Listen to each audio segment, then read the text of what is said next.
sino nosotros mismos, nuestros padres, abuelos, bisabuelos, quizá el vecino o la persona que tiene un negocio de alimentación al lado de casa. Siempre conocemos a alguien que tuvo que emigrar porque no tenía en su lugar de nacimiento lo que necesitaba, ya fuera recursos económicos, trabajo, libertad o incluso paz.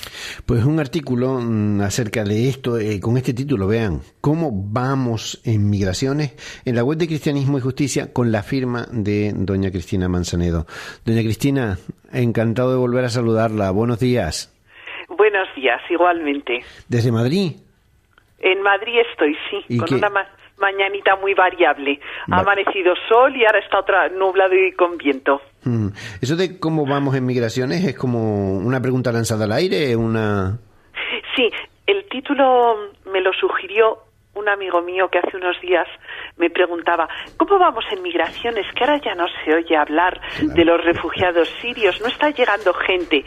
Bueno, y ese cómo vamos en migraciones coincidió con el informe anual que ha publicado Defensor del Pueblo, dando cuenta de las quejas de los ciudadanos sobre el comportamiento de administraciones públicas, y había un apartado sobre migraciones y por eso se me ocurrió el título. Pues vamos con claroscuros, hay cosas muy buenas en las que vamos avanzando mucho y otras, algunas incluso que necesitan solución urgente.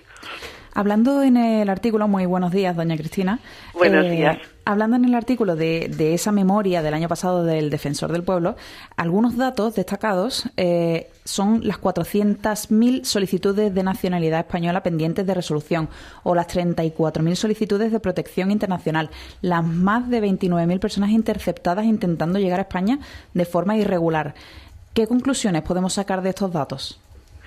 Sí, esas tres situaciones son las que Defensor del Pueblo señala que requieren una solución urgente, porque en el caso de las solicitudes de nacionalidad española hay 400.000 personas que llevan ya muchos años entre nosotros, que cumplen los requisitos para obtener la nacionalidad española, pero que sus expedientes están a la espera de una resolución por parte del Ministerio de Justicia, y hay un atasco grande.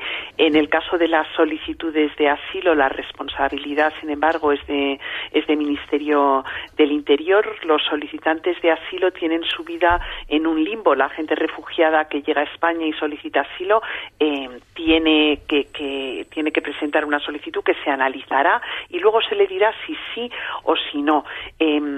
La verdad que el retraso en la tramitación de solicitudes, la ley marca un plazo de 6 meses y no se cumple, ¿no? Esas 34.000 personas esperando, pues la contestación positiva además abre la puerta a la posibilidad de reagrupación familiar, que es una forma de llegar legalmente a España. Mucha gente ha venido sin su familia a la espera de que se le conceda protección y, si es así, poder reagrupar a su familia. Y las 29.000 entradas son personas, son sobre todo llegadas en Patera o a Ceuta y Melilla, y hay Defensor, pues lo que pide, eso está gestionado por el Ministerio de Empleo y Bienestar Social.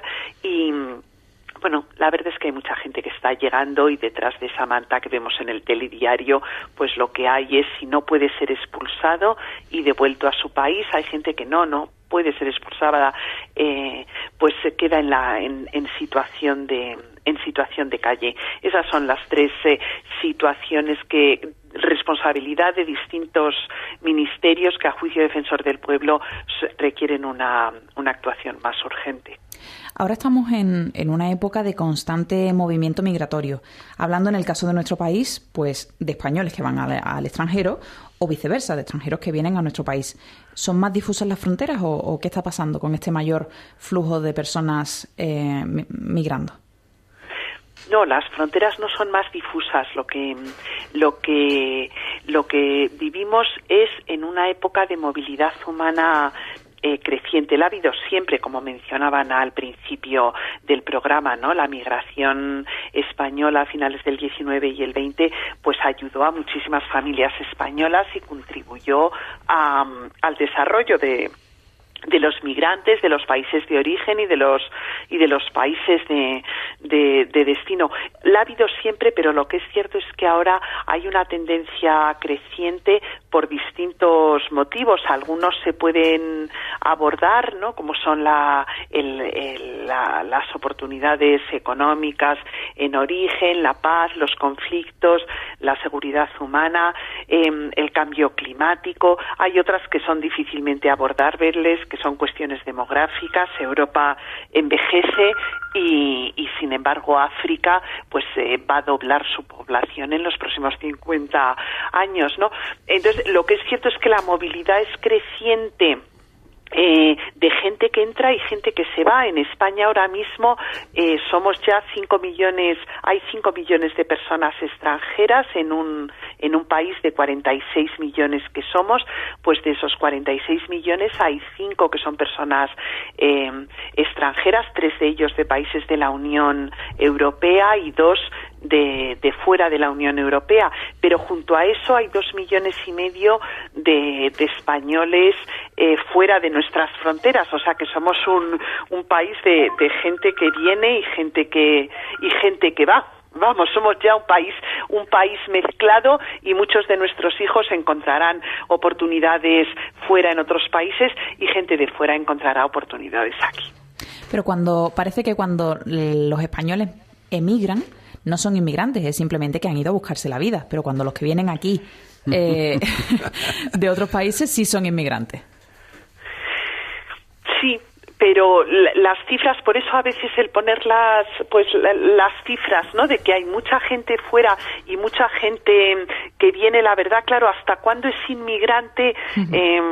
O sea, lo que es cierto es que hay sectores de la economía española que se han desarrollado gracias a población extranjera, y esto tanto en sectores de obra cualificados como en mano de obra no cualificada, ¿no? No tiene uno nada más que salir a las calles y ver la cantidad de comercios, talleres en el sector agrícola, en el sector de cuidados, pero sí, la verdad que tendríamos que preguntarnos por qué cuando la gente viene se le llama inmigrante y efectivamente nuestros hijos no les llamamos, o nuestros familia o no les llamamos emigrantes, efectivamente, pero bueno, al final es lo mismo, es gente que reside fuera del país de su nacionalidad.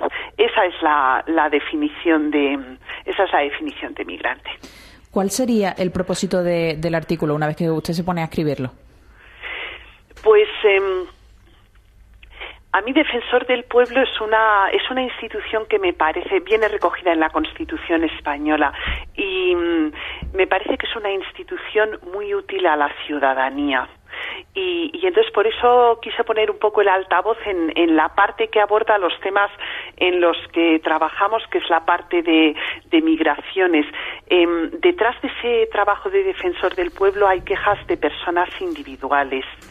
Y yo soy testigo, soy usuario de sus servicios, veo cómo Defensor del Pueblo contribuye a ayudar a personas concretas a través de sus reclamaciones a la administración pública, y luego estos informes anuales se presentan en el Parlamento y bueno, pues comunican al Congreso de los Diputados, al Senado, miren, estas son las quejas que en los distintos ámbitos me está presentando los ciudadanos, no solo en migraciones, hay en muchísimos ámbitos, está dividido en sectores, ¿no? Entonces, y luego ya respecto al contenido, pues la intención era darse cuenta de que somos una sociedad mezclada, somos una sociedad que convive pacíficamente con gente que viene, con españoles que van, 5 millones, es mucha gente porque se ha producido en muy poquito tiempo, no es mucho respecto al total, pero es todo gente que ha llegado en 15 años y que junto a esa situación de normalidad que vivimos cuando salimos a nuestras calles, todos conocemos ya a muchísimas personas extranjeras, Pues que junto a eso poner la mirada en las situaciones más vulnerables, que junto a eso hay la gente recién llegada, esas situaciones que mencionábamos al principio, ¿no? Los refugiados, pues que no apartemos la mirada de esas personas que es donde son los espacios entre las personas extranjeras de mayor vulnerabilidad y sufrimiento. Me llamó mucho la atención la forma de terminar el artículo. Me parece que invitaba mucho a la reflexión. ¿Tenemos la impresión en España de que los extranjeros nos invaden? Sí, yo creo que sí, en España y en Europa. Europa, en vez de ver la migración, yo creo que deberíamos preguntarnos todos y informarnos, tener una opinión más informada sobre si la migración es problema o es solución. A mí me parece que la migración es solución para muchas cosas, pero en Europa se la ve como problema. Europa se está fortificando, defendiendo, intentando frenar los flujos de migraciones con políticas parecidas a las que se hicieron con el Acuerdo Unión Europea-Turquía, ¿no? Entonces esa sensación de invasión que a veces tenemos como ciudadanos, ¿no? De amenaza, de pérdida de algunas cosas, o que a veces es transmitida, en mucha parte también transmitida por discursos políticos, por medios de comunicación, pues luego, sin embargo, las cifras no hacen honor a eso. O sea, en un país de 46 millones de personas hay 5 millones con sus permisos de residencia. De esos 5 millones, 3 es que son ciudadanos europeos. La mayoría de estas personas tienen ya permisos de larga duración. Más del 85% llevan 5 años residiendo legalmente. Entonces, bueno, pues la verdad que las cifras no se corresponden con esa sensación de amenaza, ¿no? Las cifras no llega a un 10% de la población española la que tiene nacionalidad extranjera. Yo cerraría la entrevista con la pregunta que ha lanzado usted al aire, ¿no? Que nos invita a la reflexión. ¿La migración es problema o es solución? Muchas gracias, doña Cristina Manzanedo, por haber estado con nosotros hoy en Carretera. Muchas gracias por su interés. Cristina, muchísimas gracias. Hasta la vista. Un abrazo. Adiós.